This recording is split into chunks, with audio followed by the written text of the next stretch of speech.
guys, welcome back to my channel. I hope you're really well. If you're new here, welcome. I'm Katie, this is Peppy and this is Oscar. They are our two Pomeranians.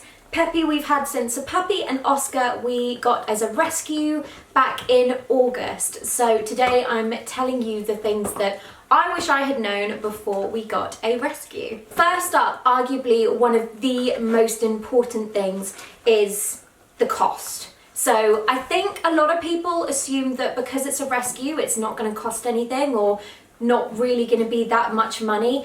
And in the grand scheme of things, having a dog, you kind of forget about the cost because they're a member of the family. So you just want to do whatever you can to look after them. But it is worth noting that the actual outlet cost of getting a rescue, I think Oscar was about £800. Were you about £800? And that included his flight and his injections and all of that sort of stuff before he could safely come into the UK. It also had his passport included. And then, yeah, so there's a lot involved. And then obviously you also have to think about things like insurance. Are you moving across me? This is my life. Then you also have to think about things like insurance, vet's bills, potential trainers and social classes for dogs, because obviously if they've come from a difficult background, and all rescue dogs have completely different stories, but if they've come from a difficult background, then typically you may have to bring in a trainer, someone to help you understand their behaviour and things like that. Food also is a big one. And then you have to factor in the cost of a new bed and toys and general upkeep, things like a lead or all sorts of things like that as well. Next up, allergens, pollutants and mess. And I'm very excited to say that this part of the video is sponsored by Dyson. I'm working with them to tell you all about their Dyson V11 Absolute and the Dyson Hot and Cool, both of which have become huge parts of our lives and we are very grateful to have them. I can't tell you how much more mess there is having a second dog. And obviously this is true whenever you get another dog. If you have 3 or 4 or whatever, like the mess just gets more and more and more. And it's so true, like literally having Peppy, there wasn't that much mess, but now having 2 of them, he's also a lot bigger than her. She's 3 kilograms and he is 7.2 kilograms. So if you imagine you've got a lot more hair in the house, you have grass that gets trodden in, mud that gets trodden in, but genuinely having the Dyson V11 Absolute has been a lifesaver. It generally lives in the downstairs cupboard and we have it mounted to the wall. It sits there charging the whole time, so we literally just grab it, it's fully charged and we can just go with it, clean up any mess, anything that we need. It's great. But I'll talk to you about the Dyson Hot and Cool first because it is an amazing piece of technology. Not only does it obviously heat and cool the home, but it also filters the air while it's doing it for pollutants and allergens. So I think it picks up 99.95% of airborne particles, including pet allergens like dander. So dander is actually the thing in the dog's fur which people are typically allergic to. Most people think it's the dog's fur, but actually it's the dander within the fur that people become allergic to.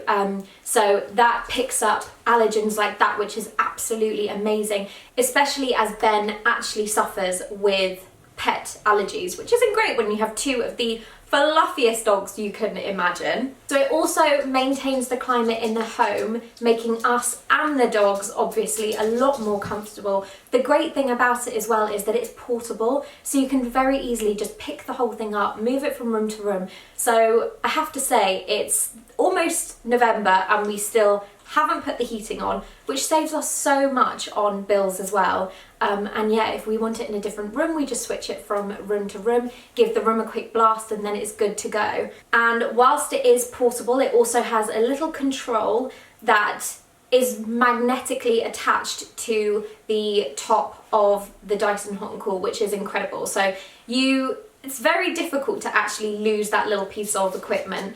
But the other great thing is that if you ever do, it has an app anyway, so you can control the whole thing via the app, which obviously is genius. We also have it hooked up to our Alexa, so we can ask her to turn it on and off, which is great. So we literally don't have to get up off the sofa to do anything anymore. It's making us very lazy.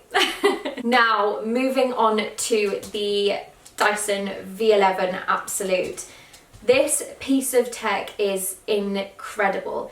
As far as vacuums go, this is like, I don't know, top tier for vacuums. The Dyson V11 Absolute captures 99.97% of particles, as small as, I'm reading this now because I don't want to get this wrong, as small as 0.3 microns, and then expels clean air into the home. So not only does the Hot and Cool expel clean air into the home, but the vacuum expels clean air into the home. So you are freshening the air as you clean, which is just mind-blowing that a piece of tech can do this now. Another thing I love about it is all the extensions mean that you can literally get to every single spot. I can use it to do the dusting, I can use it to do the cleaning, I can literally clean up anything I need to within the home. It's so good, and it also gets those really hard to reach places like under the sofa or under beds or right in corners and things like that.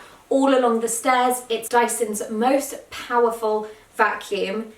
It has up to 60 minutes runtime in the eco mode, and the motor speed is 5 times faster than a Formula One car, which I can't comprehend that. That's amazing. We literally have a Formula One car in our vacuum. So the next thing to mention is time. Obviously, a rescue is a lot of hard work and takes a lot of time. I think they say typically you should give a rescue 3 months minimum to get comfortable within the home, and then it's the whole process of reversing however many years of trauma they've had in their lives. Obviously, Oscar is 1.5 years and was 1 year and a couple of months when we got him, so hopefully we don't have too much trauma to reverse, but obviously he does come with a few behavioural problems that we are trying to train out of him. So I think people should really know that getting a rescue is not for the faint-hearted, and you do have to put in a lot of time and hard work. So I've heard from some people that some dogs take weeks to even leave one spot in the house. So any progress that you get with them is amazing. It's not the same as bringing in a puppy. Each of them have their benefits and negatives, but in terms of time, I would actually say that probably a puppy and a rescue dog take similar amounts of time and hard work. But with a puppy, you're not trying to reverse any kind of trauma, whereas with a rescue, they may have so much trauma built into them, and that's the absolutely heartbreaking part of it. Next thing to say is that it is unbelievably rewarding when you see your rescue dog running, say, on a beach for the very first time or experiencing things. It's quite obvious to see when they're experiencing new things. Oscar gets so excited being off the lead and being able to run in, like, there's a few huge fields near our house, and we let him just run off the lead into the field. And you can tell that he's never really fully experienced being able to run as fast as he wants in whatever direction he wants, and it brings you so much joy, and it is so rewarding to see that sort of behaviour. So things like that really make it so worth it for us. It's also so nice to know that it's one more dog off the streets, so you've had a part in helping stop a dog be abused on the streets, for instance, or starved to death. Or obviously Oscar didn't come from the streets, but so many of these dogs do. Sadly, he had come from an abusive household, and then was moved into a foster. So for the first year of his life, he really didn't know what a proper loving home was, because he was moved from place to place. And yeah, so it's really nice to know that we are giving him that loving place, and this is his forever home now. He's never going to have that worry about being shipped from one spot to another ever again. Ethically also, having a rescue dog is just so rewarding. You are making it harder for puppy farms to stay afloat, and obviously something like that we really want to stop in this day and age. Especially with coronavirus, people have purchased so many more dogs, and the price of puppies has hiked right up. So getting a rescue dog means that you're reducing the amount of demand for those puppy mills, and it just means that the whole problem is almost halved.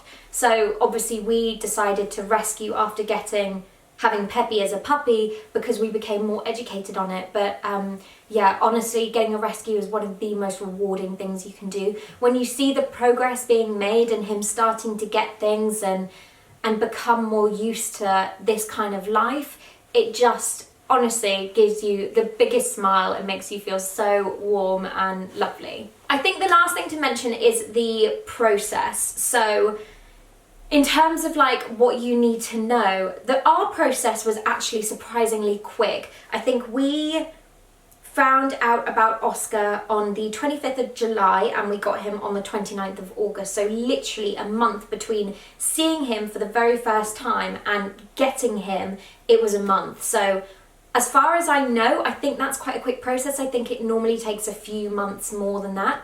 But in terms of our process, a friend actually sent me Oscar's picture and said, I know you've been looking for a rescue.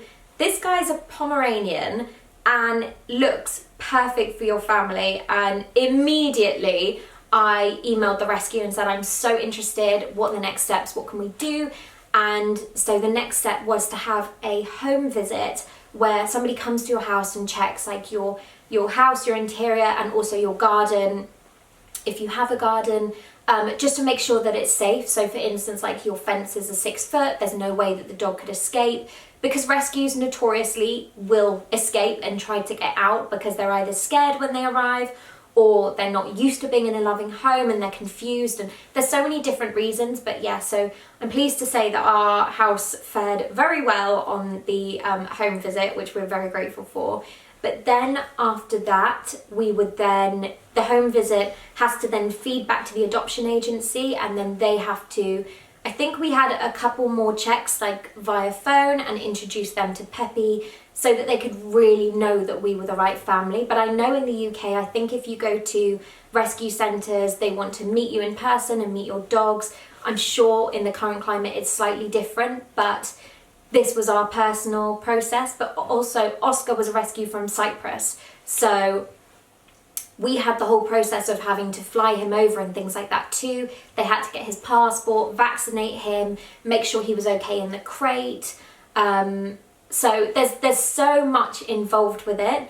But then we finally got him in August. He arrived in a crate via plane from Cyprus, and then he had a like a doggy courier service where they have them in the back of a van, and they do like loads of dogs. They make sure they've like had some water and had like a little walk and been to the toilet and things like that, because obviously the flight was like 4 hours for him, so it wasn't a quick one. But yeah, then we received him, brought him home, and then that was it. He was ours. Obviously you have then the microchip change, and you have to take them to the vets and make sure that everything is okay. And during that process as well, I think on the day he flew, we swapped the money over, so there was no money exchanged until we knew he was getting on the flight and it was all confirmed and we had received the paperwork. Then we sent the money, and yeah, that was kind of the process. So that's just a very short roundup of things that you should know, and I wish we had known before getting a rescue Pomeranian. But if there is anything else you would like to know, please leave it down below. I'll be more than happy to film another video or answer your questions. I'm always over on Instagram in the DMs as well if you ever want a chat, or to just send me your pictures of Pomeranians, because I know a load of you love to do that and I love to see them as well. A huge thank you to Dyson for sponsoring this video, and thank you guys for watching, and I'll see you in our next video. Bye!